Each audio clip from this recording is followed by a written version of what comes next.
Aleluia. Irmãos, vamos receber pastora Ariane, estará ministrando a palavra hoje para nós. Nossa pastora da Lagoinha Leopoldina, amém? Vamos aplaudir, honrando a vida dela. Deus abençoe, te use poderosamente, amém? Amém. Posso orar por você? Claro, por favor. Aleluia. Estenda suas mãos para cá. Em nome de Jesus, Pai, muito obrigada pela disponibilidade sempre da tua filha. Sempre disponível, Pai, com um coração de serva, um coração que ama servir. Mais uma vez ela está aqui, Jesus, disponível a pregar a tua palavra, a ser usada, Jesus, como um canal, Deus, de bênção para tantas vidas, liberando algo novo do céu, liberando o teu evangelho que é tão poderoso, Senhor.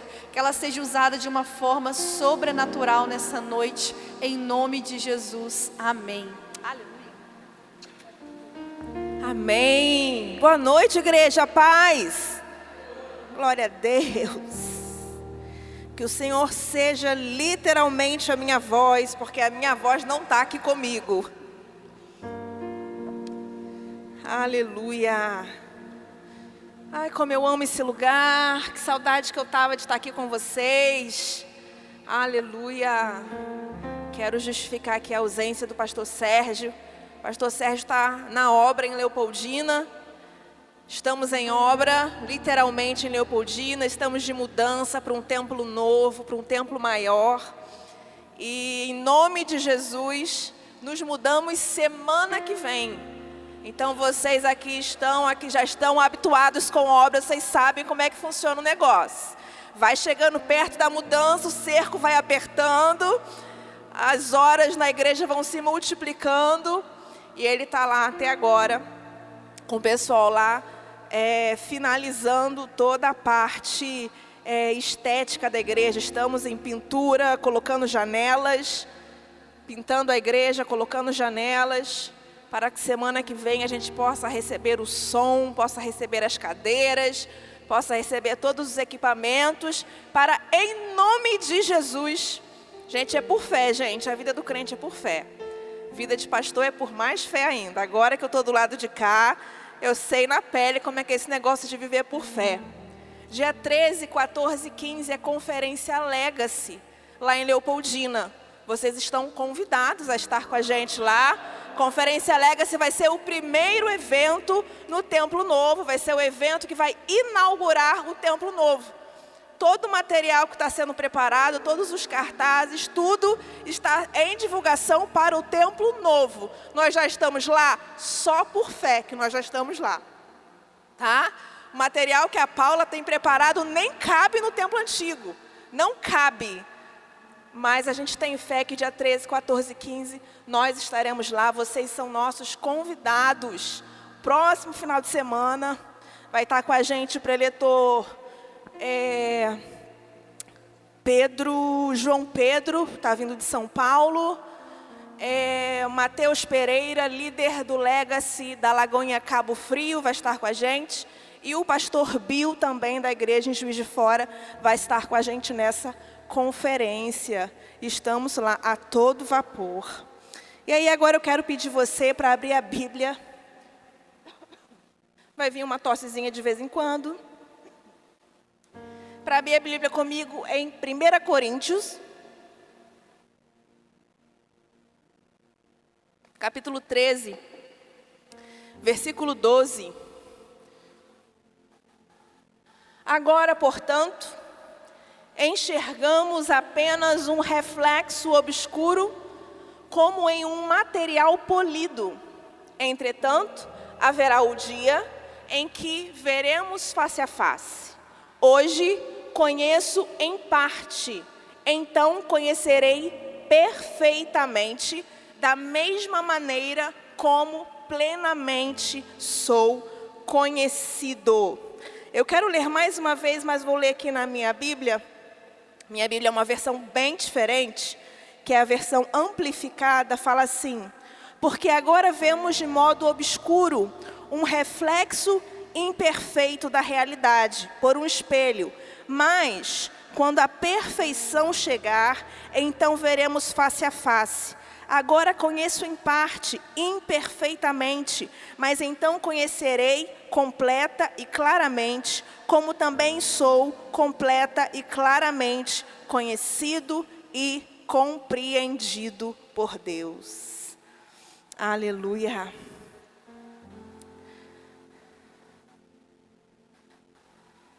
Glória a Deus.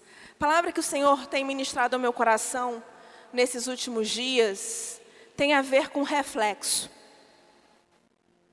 Tem a ver com a maneira como nós enxergamos Deus. E esse versículo fala muito claramente sobre isso. Porque a maneira em que nós enxergamos Deus tem a ver com a forma em que nós enxergamos o mundo. Cada um de nós aqui essa noite tem uma história de vida. Cada um de nós temos uma origem diferente.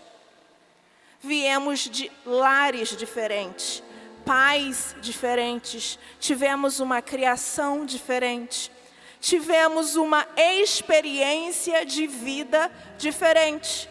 Tivemos dores, frustrações, alegrias, contentamentos, distrações, circunstâncias diversas que fazem da gente quem a gente é hoje. E tudo isso que nós construímos ao longo da nossa vida molda a nossa forma de enxergar as coisas. Quando a gente vê um problema, alguém passando por um problema,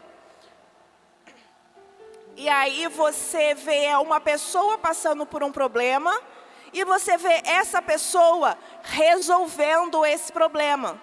E aí você pensa assim, eu, no lugar dela, faria diferente.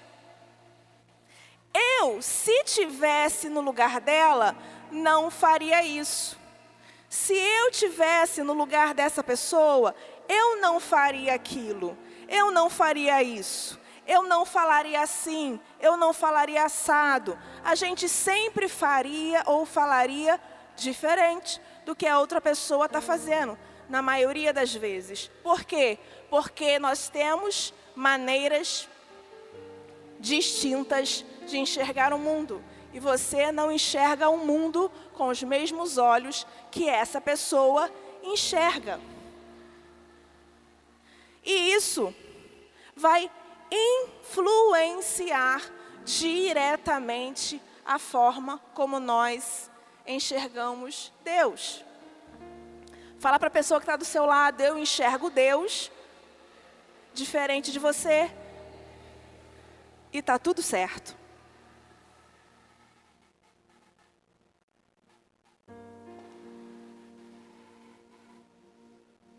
Cada decisão que a gente toma, cada escolha que a gente faz, cada decisão que a gente toma, ela é motivada, ela é inspirada, ou ela é resultado da bagagem que você tem da vida. Por isso tomamos decisões diferentes no mesmo problema. Tomamos decisões diferentes para uma mesma circunstância. Não tem a ver com o problema em si, mas tem a ver com a bagagem que carregamos na nossa vida ao longo de toda a nossa existência, desde a nossa infância até os dias de hoje. E é por isso que com Deus não é diferente. Deus faz parte do nosso relacionamento. Então, essas decisões, o nosso modo de viver, as nossas escolhas de vida, refletem diretamente no nosso relacionamento com Deus. Nós nos relacionamos com Deus de forma diferente. Eu me relaciono com Deus de uma forma que você não se relaciona. Você conversa com Deus, você se relaciona com Deus de uma maneira que eu não faço.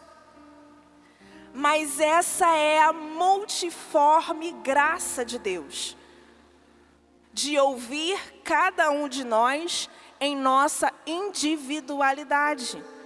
Deus é pleno, é grande, é poderoso, é majestoso, é grandioso. E mesmo com toda essa grandeza, mesmo com todo esse poder, Ele converte o seu conhecimento, a nossa mera insignificância, para falar com a gente na nossa língua.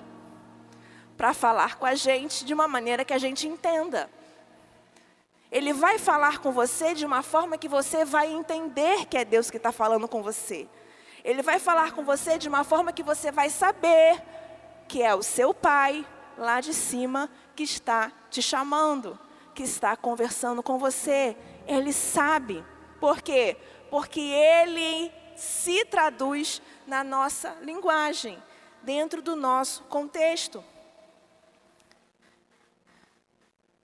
O nosso relacionamento, a nossa forma de viver, as nossas escolhas, como andamos, como nos movemos, tudo isso vai moldando a nossa oração, vai moldando a nossa petição, molda o nosso clamor. Semana passada foi aniversário da minha tia, de uma tia minha. Ela fez 90 anos. E ela pediu para eu levar uma palavra no aniversário dela. Irmã do meu pai. Aniversário de 90 anos e ela nem é a mais velha, ok? A mais velha estava lá presente com seus 94 anos. Aí a aniversariante fazendo 90. E as irmãs, o meu pai, também irmão mais novo, com 87. Duas irmãs mais novas, uma com 84 e outra com 82. E a caçulinha tem 79.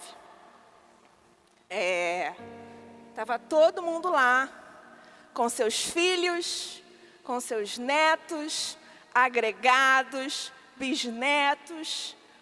Falta pouco para chegar tataraneto. E uma palavra que Deus ministrou ao meu coração, para elas, não só para minha tia, mas para todas elas, foi sobre legado. Deus colocou no meu coração aquele versículo que fala: ensina o menino no caminho em que deve andar, e quando crescer, jamais se desviará dele.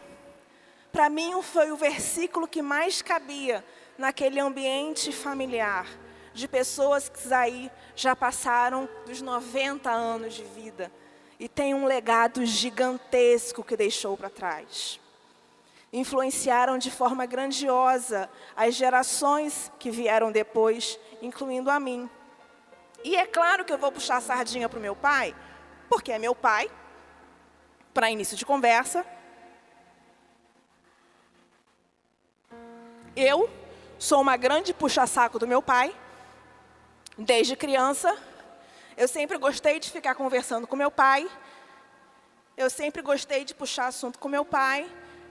Os presentes que meu pai me dava eram os melhores.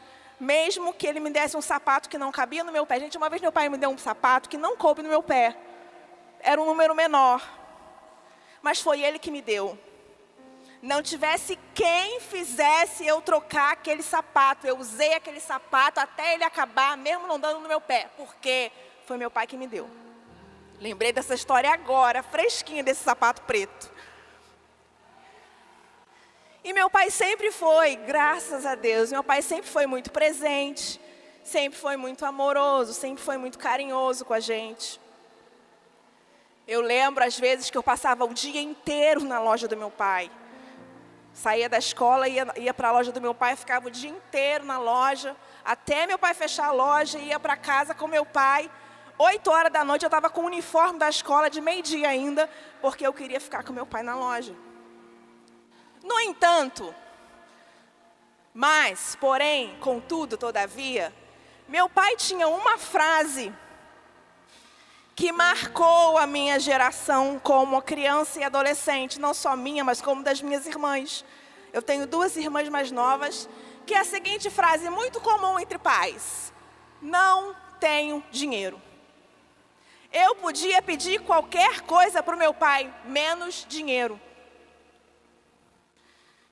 Ele me dava qualquer coisa, ele só não me dava dinheiro.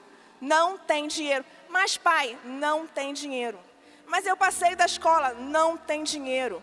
Pai, mas é um pacote de biscoito, não tem dinheiro. Ainda mais porque lá em casa, graças a Deus, nunca faltou nada.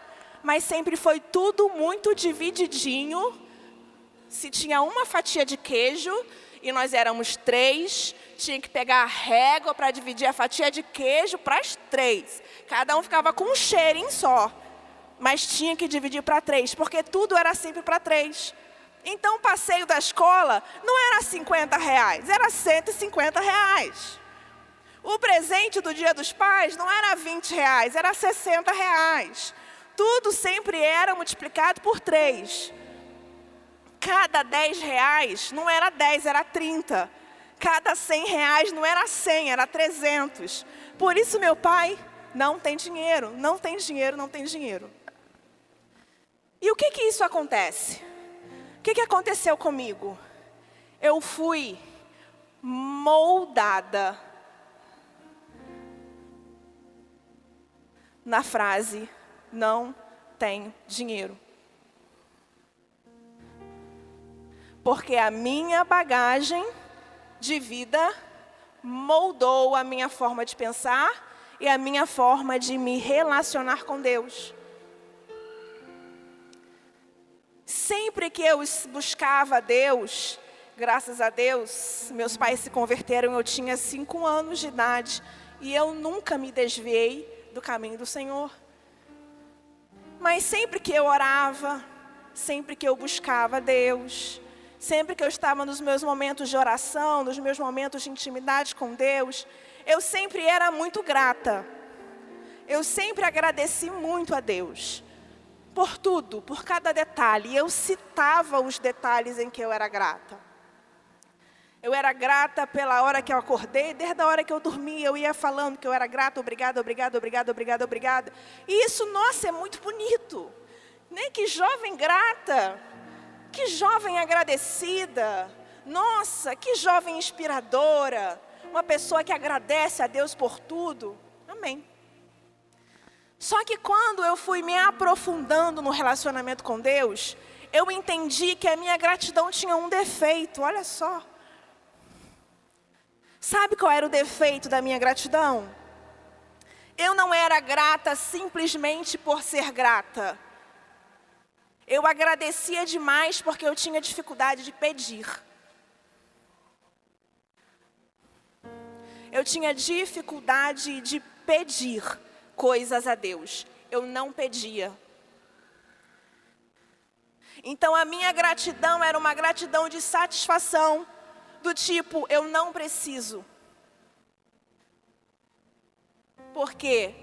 Porque eu fui moldada pelo meu pai, com anos de infância e adolescência, tendo que estar satisfeita com o que eu tenho. E isso cresceu em mim uma pessoa com dificuldade de pedir coisas a Deus. Olha que estranho. Porque a minha forma de enxergar o mundo moldou o meu relacionamento com Deus. Quando eu me casei, quando a gente casou, eu e Sérgio,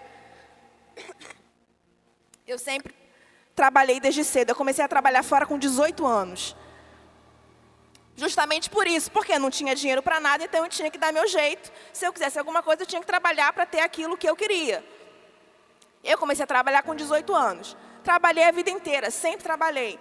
Quando a gente casou e a gente foi embora para Manaus, eu precisei largar os meus empregos. Eu dava aula em 4 escolas na época. Eu precisei largar, entregar tudo para ir embora para Manaus com o Sérgio. Lá em Manaus, só o Sérgio trabalhava.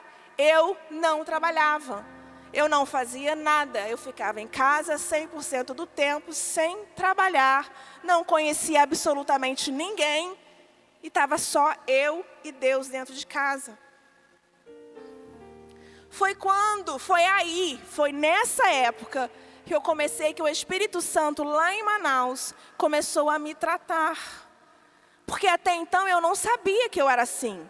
Eu não sabia que eu tinha esse problema, eu não sabia que eu tinha essa dificuldade. Como eu não trabalhava em Manaus, eu não tinha dinheiro, eu não tinha o meu dinheiro.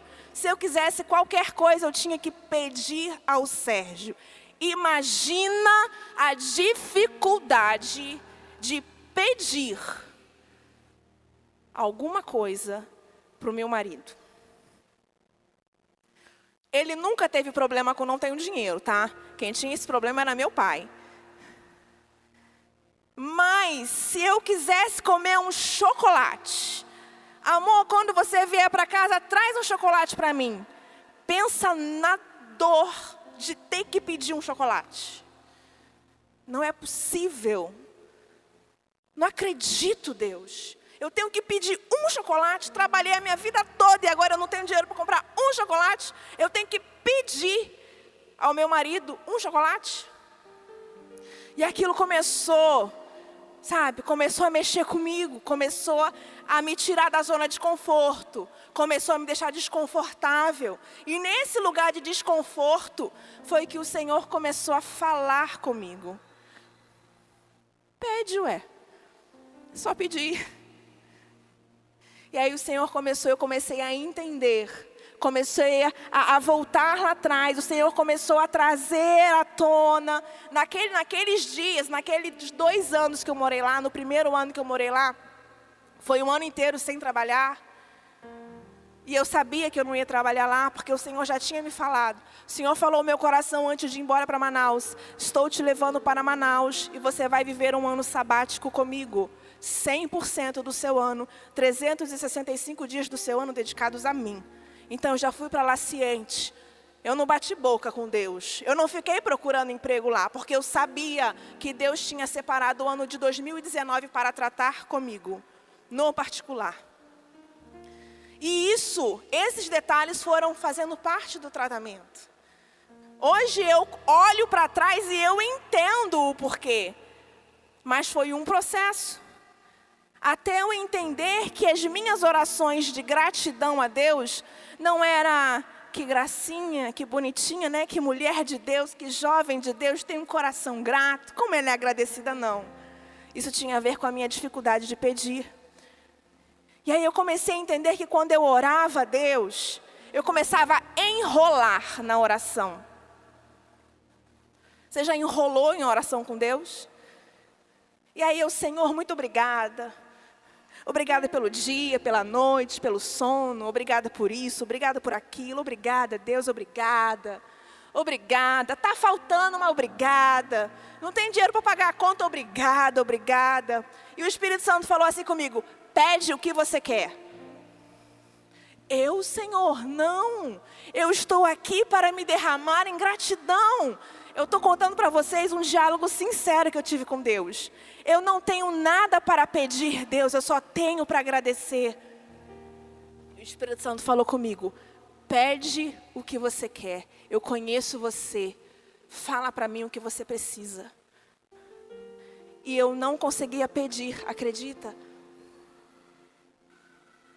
E aí eu fui percebendo, naquele tratamento que Deus foi fazendo em mim, naquela cura que o Senhor foi ministrando na minha vida, que eu tinha dificuldade de pedir coisas a Deus, porque eu cresci com um pai maravilhoso, mas em que eu não podia pedir nada a Ele. Os seus pais fazem parte da moldura que você tem hoje de relacionamento com Deus. E você é peça-chave na forma como os seus filhos se relacionam com Deus. Como você trata o seu filho é como ele vai enxergar Deus lá na frente. Principalmente pais. Os pais. Quando eu falo pais, não estou falando de mãe e pai. É pai, homem, a figura paterna. A figura paterna é um representante legal da figura de Deus. Pais aqui essa noite, homens, vocês que têm filhos, a maneira como você se relaciona com seu filho vai ser o reflexo da maneira como ele vai se relacionar com Deus lá na frente. Você é uma figura central na criação dos seus filhos. E agora, para pais e mães, vocês são figura importante na maneira como seus filhos vão enxergar Deus. E aí fui passando por esse processo de cura. Já estou curada, saio pedindo tudo para Deus. Não, eu ainda tenho dificuldade. Confesso para você que ainda tenho dificuldade. Eu tenho dificuldade de pedir ainda. Mas é uma luta diária. Para quem é um pidão, pode parecer bobeira. Mas cada um sabe a história que tem de vida e a bagagem que carrega de vida, a cultura que tem de vida. É por isso que nós enxergamos as coisas de maneira diferente. Por isso que eu me relaciono com Deus de uma maneira e você se relaciona com Deus de outra forma. A nossa visão de mundo vai nos tornando míopes. Sabia que você é míope? Eu não sou míope, meu óculos não é miopia. Meu problema de vista é astigmatismo. Se eu tiro o óculos, eu não conheço nenhum de vocês. Eu não consigo definir a expressão facial. Eu sei que aqui que está é a D'Angela, porque eu estava de óculos e eu sei que ela está de amarelo. Eu sei que aqui é o Dudu, porque eu já tinha visto ele de óculos. Mas se eu estou sem óculos, eu vou forçando a vista assim, e quem está lá atrás, já desisti há muito tempo de tentar enxergar quem é, porque eu não enxergo. E é assim que nós enxergamos Deus. Por mais intimidade que você tenha com Ele, por mais oração, por mais relacionamento, a nossa maneira de enxergar a Deus ainda é míope. Por quê? Porque você tem falhas, você tem defeitos e você tem uma bagagem que você carrega nas suas costas que não tem como apagar e esquecer literalmente todo o passado. E eu quero já chamar o louvor para subir aqui, que eu já estou caminhando para o encerramento. E o que muda quando nós nos encontramos com Deus? Quando nós nos encontramos com Deus, a nossa visão de mundo começa a mudar. Quando nós nos encontramos, quando cada um de nós aqui essa noite teve o seu encontro com Deus, a sua experiência de encontrar Jesus, quando cada um de nós aqui teve a sua experiência de mudança de vida, você começou a enxergar as coisas de uma outra maneira. Só que ainda assim, essa nova maneira de enxergar as coisas, ela carrega a sua bagagem. Então, você em suas orações, você fica perguntando para Deus, Deus por quê? Deus como? Deus para quê? Por que eu, Jesus? Por que comigo? Eu sou uma pessoa tão boa. Por que isso foi acontecer justamente comigo? Eu não merecia isso. Essas orações que você faz são reflexo da bagagem que você carrega. Esses questionamentos, essa oração que você fez essa semana, encheu Deus de porquês, de comos, de quandos. É um reflexo de quem você é. É um reflexo da sua bagagem de vida. E quando a gente se encontra com Deus e tem um encontro transformador, a gente começa a entender na mente o que a gente precisa mudar. Como eu entendi que eu precisava começar a pedir. Só que ainda assim não é fácil, porque você entende na mente. Da mente para o coração e do coração para a ação, tem um lugar chamado zona de conforto que você não quer sair. Você quer que Deus transforme você dentro da sua zona de conforto. Mas a transformação de Deus, você precisa sair desse lugar. E você precisa começar a fazer aquilo que é difícil para você. Quando eu vou lá,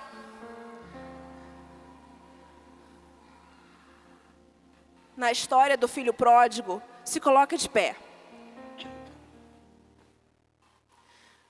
Quando a gente visita a história do filho pródigo, a gente vê que o filho pródigo, ele pediu, chegou até o pai e falou assim: pai, o negócio é o seguinte, eu quero a minha parte da herança. Eu quero tudo que é meu. Porque eu vou fazer, se é meu, é direito meu, eu vou fazer o que eu quiser, né? A vida é minha, isso é direito meu, com a minha vida eu faço o que eu quiser. E aí o pai vai lá e entrega ao filho a herança, que era direito dele. O filho sai pelo mundo, gastando a herança. O filho sai pelo mundo, torrando toda a herança. E aí a Bíblia vai falar que em determinado momento chegou a fome aonde aquele filho pródigo habitava. E o filho pródigo se viu sem nada, se viu sem recursos nenhum. O único emprego que ele conseguiu foi cuidando de porcos. E aí, determinado dia, ele estava lá cuidando dos porcos, quando ele desejou comer a comida dos porcos.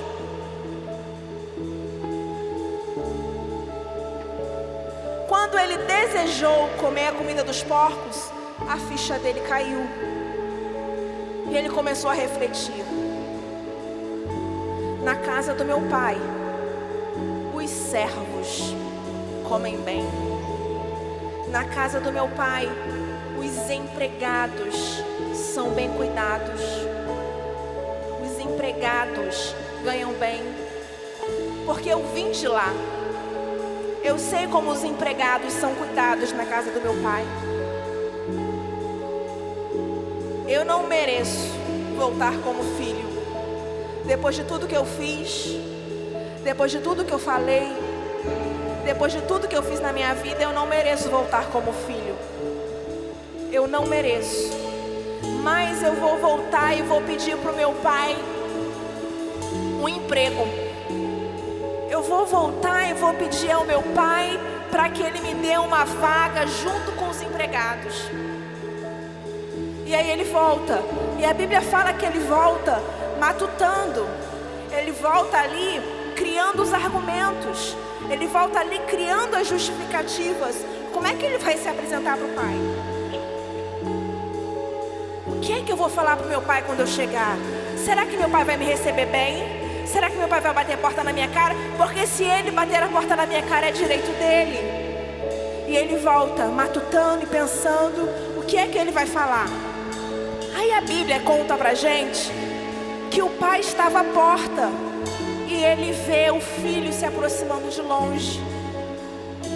Quando ele vê o filho se aproximando de longe, ele sai do lugar dele e ele vai correndo até o filho. Ele abraça o filho, ele puxa o filho, ele coloca o filho de volta dentro de casa, ele não pergunta nada.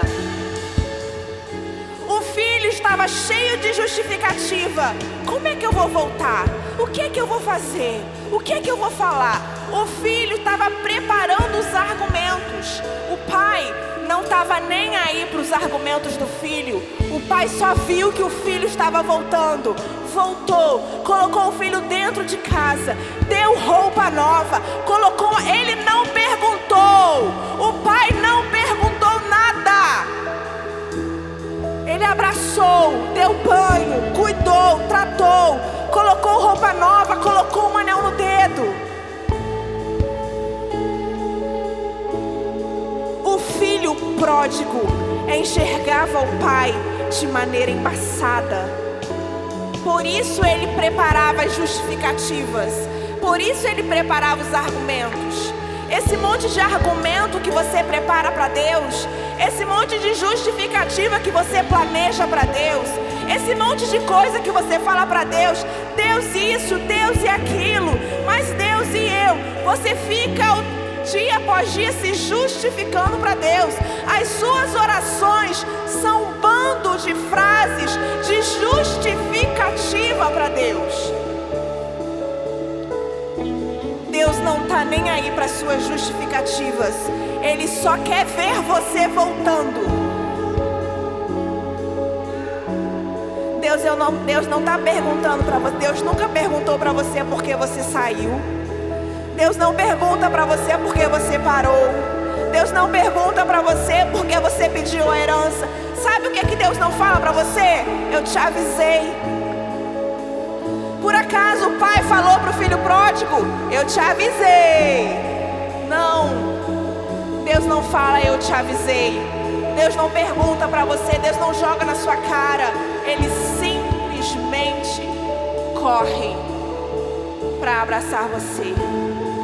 E eu quero essa noite, com essa canção, você comece a declarar com a sua voz o amor pleno que Deus tem por você, mesmo você enxergando Ele de forma embaçada.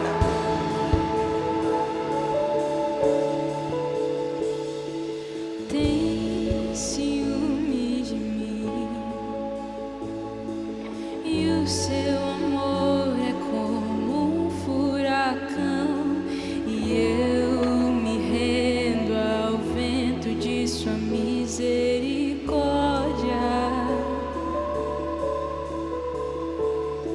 Então, de repente, não vejo mais minhas aflições, eu só vejo a glória e percebo quão maravilhoso Ele é e o quanto que Ele me quer. Oh, Ele me amou. Oh, Ele me ama. Ele me amou. Me ama. Ele me ama. Ele me ama. Ele me ama.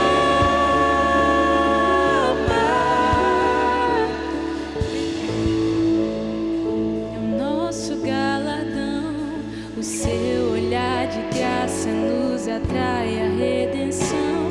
Se a graça é um oceano, estamos afogando.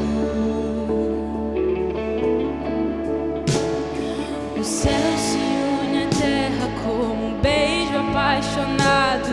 Meu coração dispara em meu peito acelerado. Não tenho tempo pra perder com ressentimentos quando penso que Ele me ama. Ele me ama. Ele me ama. Ele me ama.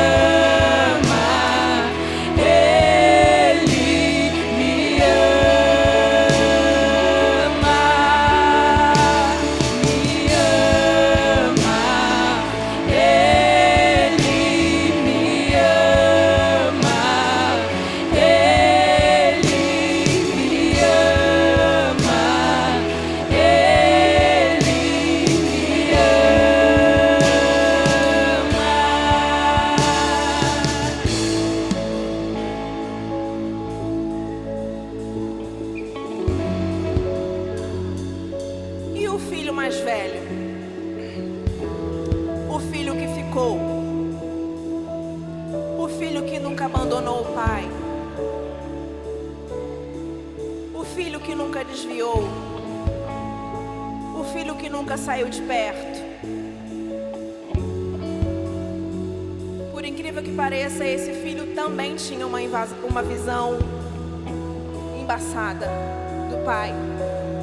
Porque quando o filho está trabalhando, está servindo, está adorando, ele volta para casa e ele vê que está tendo uma grande festa. Ele vai perguntar: que festa é essa?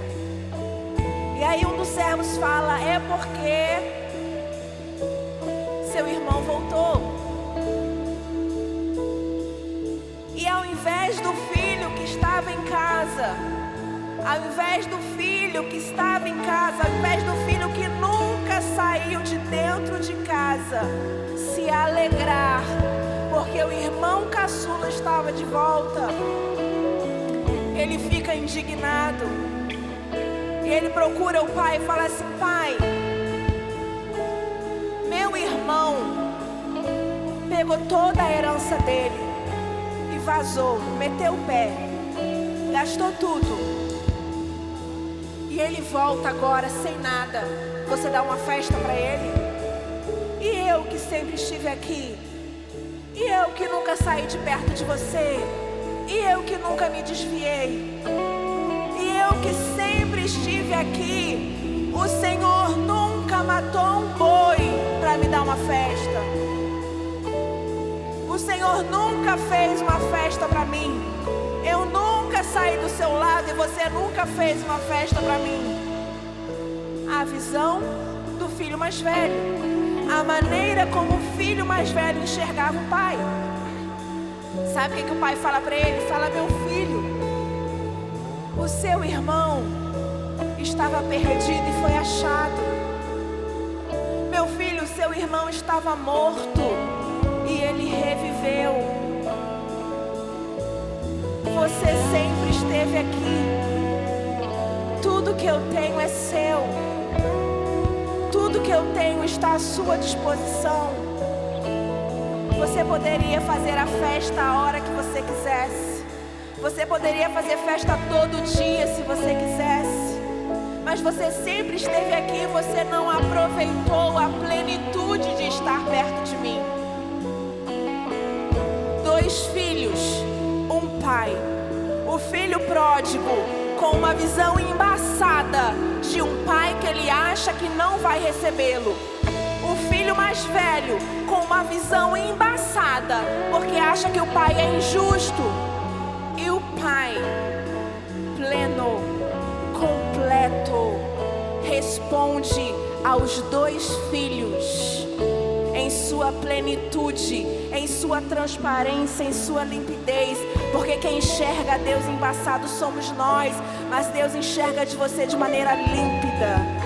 Deus enxerga você de maneira plena. Deus enxerga você de forma transparente.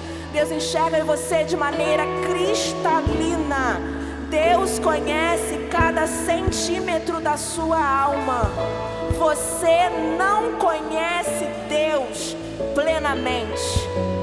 Você conhece Deus à medida que você se aproxima dele, mas Deus conhece você desde antes do seu nascimento. Deus lembra de fatos e histórias da sua vida que nem você lembra mais. Cada centímetro da sua alma está descortinado diante de Deus, porque Ele é grande, Ele é pleno, Ele é poderoso, Ele é grandioso e Ele é Pai. Mas a sua bagagem, aquilo que te prende nessa terra, aquilo que te prende ao passado, impede você de enxergar Deus como Ele deseja ser plenamente conhecido. É isso que a palavra nos disse hoje. Agora, portanto, enxergamos um reflexo obscuro como material polido. Entretanto, haverá o dia em que veremos face a face. Hoje eu conheço em parte. Por que que nós conhecemos em parte? Porque nós somos míopes. Por que que nós conhecemos em parte? Porque nós temos defeitos. Por que que nós conhecemos em parte? Porque você tem bagagem de vida que te impede de caminhar ferozmente para Deus. Eu quero fazer um convite para você essa noite. O convite que eu tenho para fazer para você é tirar você da sua zona de conforto. E a zona de conforto não tem a ver com essa cadeira confortável que você está e você vem à frente, não. É uma zona de conforto espiritual. Eu convido você a se mover. Eu convido você a abandonar bagagens. Eu não sei como é que você enxerga Deus, mas a sua bagagem de vida está impedindo você de enxergar Deus plenamente. Está impedindo você de, como filho pródigo, enxergar um Deus que não quer justificativa, Ele só quer abraço. A sua bagagem está te impedindo de enxergar um Deus que tem tudo à sua disposição. Ele fala para você: meu filho, está tudo à sua disposição. Essas pessoas que querem largar essa bagagem para começar a enxergar Deus de maneira mais nítida, eu quero convidar vocês para vir aqui à frente.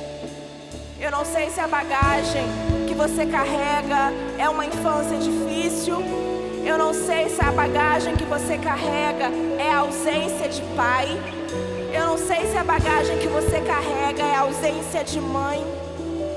Eu não sei se a bagagem que você carrega é a ausência de base familiar. Eu não sei se a bagagem que você carrega é dificuldade de liberar perdão para alguém. Eu não sei se a bagagem que você carrega tem a ver com raiva, tem a ver com insignificância. Você olha para você e você se acha insignificante. Essa bagagem não é sua. Se sentir insignificante está tirando você de enxergar um Deus pleno. Se enxergar incapaz. Quando você se enxerga de uma maneira: eu não mereço. Por merecimento, meu querido, ninguém merece nada. Mas a sua maneira de enxergar o eu não mereço é a maneira como você se enxerga diante de Deus. Tem a ver como você se olha no espelho diante de Deus. Não tem a ver simplesmente com o não merecimento. Tem a ver com a sua autoestima lá embaixo. Você se acha fraco. Você se acha impotente. Você se acha insignificante. Você se acha um zero à esquerda. Você acha que todo mundo tem direito a alguma coisa menos você. Isso é bagagem que te impede de se relacionar com Deus plenamente, que te impede de enxergar Deus. Coloque a mão no seu coração. Espírito Santo,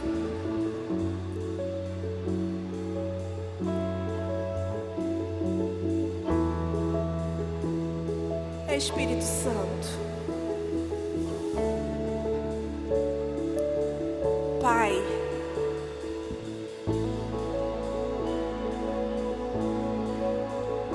Pai, você já chamou Deus de Pai hoje? Você já pediu alguma coisa para o seu Pai hoje? Pai, o meu pedido hoje é que, como igreja, a tua plenitude venha a ser descortinada diante dos nossos olhos. A minha oração como filha hoje, Pai, é que nós possamos abandonar bagagens, que nós possamos deixar para trás, de uma vez por todas, o passado, que nós possamos deixar para trás aquilo que nos impede de te contemplar, que nós possamos deixar para trás aquilo que nos impede de te enxergar como Pai. Aquilo, Pai, que enche a nossa boca de justificativas, nós queremos abandonar. Nós queremos abandonar as justificativas. Nós queremos abandonar os argumentos. Nós queremos simplesmente chegar à tua presença e receber o teu abraço, sem se importar com aquilo que ficou para trás. Porque o que ficou para trás, o Senhor já lançou no mar do esquecimento. E tudo que o Senhor quer é correr para nos abraçar e dar uma festa hoje, porque o que importa é hoje. Não importa o que eu fiz lá atrás, o que importa é que eu estou aqui hoje. Não importa se eu gastei a herança lá atrás, o que importa é que eu estou aqui hoje, que eu voltei. Voltei sujo, voltei com cheiro de porco, voltei com meu estômago cheio de comida de porco, mas eu preciso que o Senhor me abrace, que o seu amor pleno cuide de mim, que o seu amor pleno troque as minhas vestes, que o seu amor pleno me faça uma festa, que o seu amor pleno sorria para mim. Em nome de Jesus, Pai, em nome de Jesus, que por mais que agora, nesse momento, nós estejamos enxergando de maneira obscura, estamos te enxergando de forma embaçada, que o Senhor comece a curar a nossa visão para te enxergar de forma plena, porque queremos conhecer o Senhor da mesma forma que somos plenamente conhecidos.